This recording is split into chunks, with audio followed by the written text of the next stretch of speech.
இங்க ஒரு பொண்ணோட ஒட்டுமொத்த ஃபேமிலியும் பயங்கரமான சக்சஸ்ஃபுல் ஆளுங்க. ஆனா இவன் மட்டும்தான் அந்த வீட்ல ஒரு ஃபெயிலியர் பீஸ். அவங்க அப்பா ஒரு பெரிய பிசினஸ் டைகூன், அம்மா ஒரு ஃபேமஸ் சூப்பர் ஸ்டார். அவங்க அண்ணன் 4 வயசுலயே ஓவிய கண்காட்சி வச்சவன். ஆனா நம்ம ஹீரோயினுக்கு 4 வயசுல கூட்டல் கழித்தல் கூட வராது. இதனாலேயே சின்ன வயசுல இருந்தே நம்ம நிஜமாவே இவங்களுக்கு தான் பிறந்தமான அவளுக்கு பயங்கர டவுட்.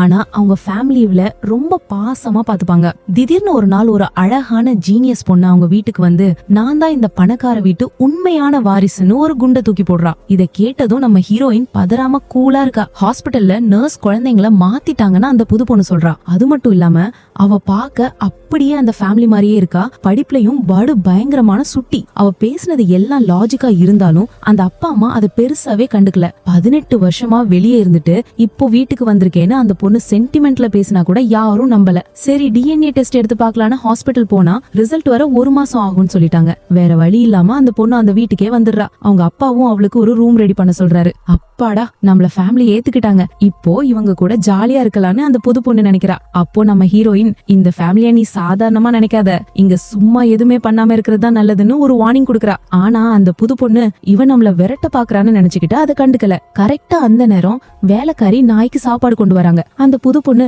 நான் என் கையாலேயே ஊட்டி விடுறேன்னு பவுல வாங்குறா. வேணாமா, அந்த நாய் தானா தின்னுக்கோன்னு சொன்னா கூட கேட்காம அவளே ஊட்டி விட போறா. ஆனா அந்த நாய் அவளை துரத்தி துரத்தி கடிச்சு வச்சிருது. உடனே ஆம்புலன்ஸ் வர வச்சு ராபிஸ் ஊசி போட்டு வீட்டுக்கு கூட்டிட்டு வராங்க. வீட்டுக்கு வந்தா அம்மா புது ட்ரெஸ் எடுத்து வச்சுட்டு, என் பொண்ணுக்கு நானே என் கையால மேக்கப் போட்டு அழகு பார்ப்பேன்னு சொல்றாங்க. நம்ம ஹீரோயினுக்கு அம்மாவோட ரசனை பத்தி நல்லாவே தெரியும். அதனால அவ எஸ்கேப் ஆயிடுறா. ஆனா பாவம் அந்த புது பொண்ணு, அம்மா ஆசையா கேக்குறாங்களேன்னு சரின்னு சொல்லிடுறா. மேக்கப் எல்லாம் போட்டு முடிச்சு பார்த்தா ஒரு கிறிஸ்துமஸ் மரத்தை தூக்கி நிப்பாட்டின மாதிரி அவளை மாத்தி வச்சிருக்காங்க அம்மா. டின்னர் சாப்பிட உட்காரும் போது சேர் போட்டு கொடுத்தா கூட அந்த ட்ரெஸ் கசங்கிடும்னு அந்த பொண்ணு நின்னுகிட்டே இருக்கா. சாப்பிட கூட முடியல. அடுத்த செகண்ட் மயக்கம் போட்டு விழுந்துடுறா. இப்போ திரும்பவும் உடம்பெல்லாம் கட்டு போட்டுட்டு ஹாஸ்பிட்டல்ல படுத்திருக்கா. இப்பதான் நம்ம ஹீரோயினுக்கு ஒரு விஷயம் புரியுது. அன்னைக்கு அந்த நர்ஸ் குழந்தைய மாத்தினது தப்பே இல்ல, அது அவங்களுக்கு தெரிஞ்சே செஞ்ச உதவிதான் போல.